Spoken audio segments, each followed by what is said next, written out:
Welcome to All the Things podcast with Olivia Joseph. We will dive into life's beautiful messes where every struggle holds meaning and every story unfolds with purpose. We will talk about all the things that shape us, finding the beauty in the chaos and the wisdom in the journey. Thank you for tuning in to my third episode. Let's get started. In my singleness, I embarked upon a journey of self-discovery, creating my own road to happiness. The more I was let down and disappointed, I learned who God was creating me to be. Every interaction, male or female, elevated me. Each situation gave me a token to take to play another level in life.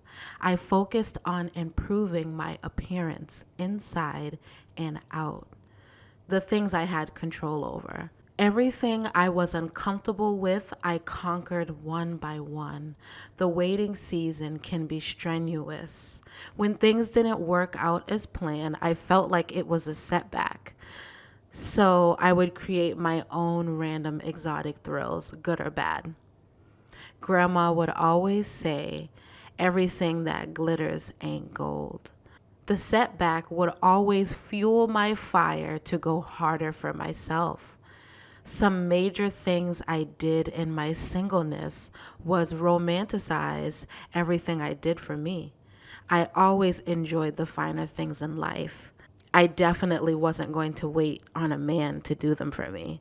Hair and nails was an automatic, but I wanted more depth.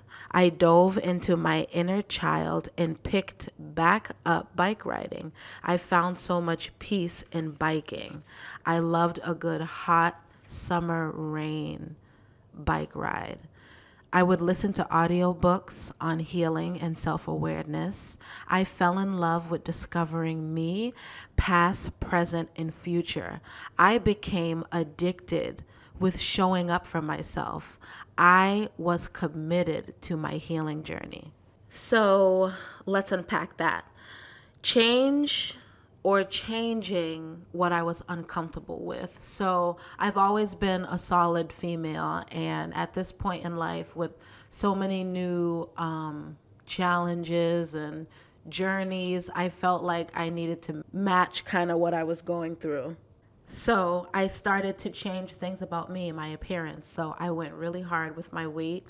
I ended up getting weight loss surgery, which helped me. So I started biking and meal prepping consistently, and I had my own routine with what I did for me, showing up for me. When the pandemic hit, it was a lot of me kind of doing what I wanted. I was coming out of a breakup, and my eating pattern wasn't the best, but it wasn't the worst. And when the pandemic hit, it was like you couldn't really go out like that. So nothing but the grocery store was open, and I was thinking of all these different combinations to cook, and plus drinking on the weekend faithfully. And I added on some extra weight that I was uncomfortable with.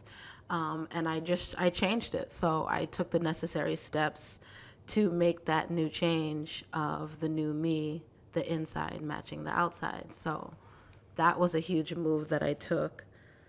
When I went on my bike rides, I would listen to self-awareness books and self-development. If you're in that new space of being open, like after the sandstorm of emotions of a breakup, and now, things are more settled and you're able to listen and be open to things, I would recommend to anyone the audiobook or book called The Mountain Is You by Brianna West. All of her books have got me to the place where I am, plus some podcasts. I will shout those women out later. But just, it was like I was meeting myself for the first time. It's like when she was talking about several different things, it just was reminding me on kind of things that I didn't even know that I was doing, operating and just doing anything just to feel. And she kind of calls you out on yourself. And at that time, me trying to heal every aspect of me, it helped me to go backwards. It helped me to go back to my childhood, and I started diving into things I used to like. So I went to camp as a girl, and I was a dancer, and I was really active as a child. But bike riding, I would say, was definitely my peaceful place and being out in nature. So when I believe it was like 4th of July, 2022, I think, it was, yeah, like it was 4th of July, and I'm like, I wasn't really talking to anybody. My friends were doing their own thing, and I'm like, I need to start back exercising. And I'm like, what would I do as a kid that I would enjoy? And I'm like, let me buy a bike. When you're an adult, you can just do things. So I'm like, let me buy a bike. I bought a bike on 4th of July, and if you're in the Brockton area or familiar, there's a park called DW Field Park, and no one was there, and it started to rain. And as a kid, your mom would tell you, come inside, like you can't bike ride. You can't bike ride in the rain. The bike's gonna rust or whatever. And I'm like, I can just kind of do what I want. So I got the bike, and I end up biking the entire field, and I went around in circles, and it really helped me. So that was my journey of diving backwards. So when I wasn't diving backwards, I would romanticize everything I did for myself. So I would, even if I'm making pancakes in the morning. So mind you, I'm living at my parents' house. It's kind of old fashioned, not aesthetically pleasing, and I am a aesthetics girl. So I would try to make the best of whatever I could, whatever corner I could make the. So I would make myself heart shaped pancakes and have mimosa with it, if I'm working, or I would always religiously throw candlelit baths with fresh flowers. And I bought myself fresh flowers every other week and a new candle. And that was like my peaceful meditation, how to connect with myself, of catering to me what made me happy, and romanticizing any and everything I could kind of helped the time go by and helped me cope with being single, being alone, no prospects, no guys that I was like really interested in.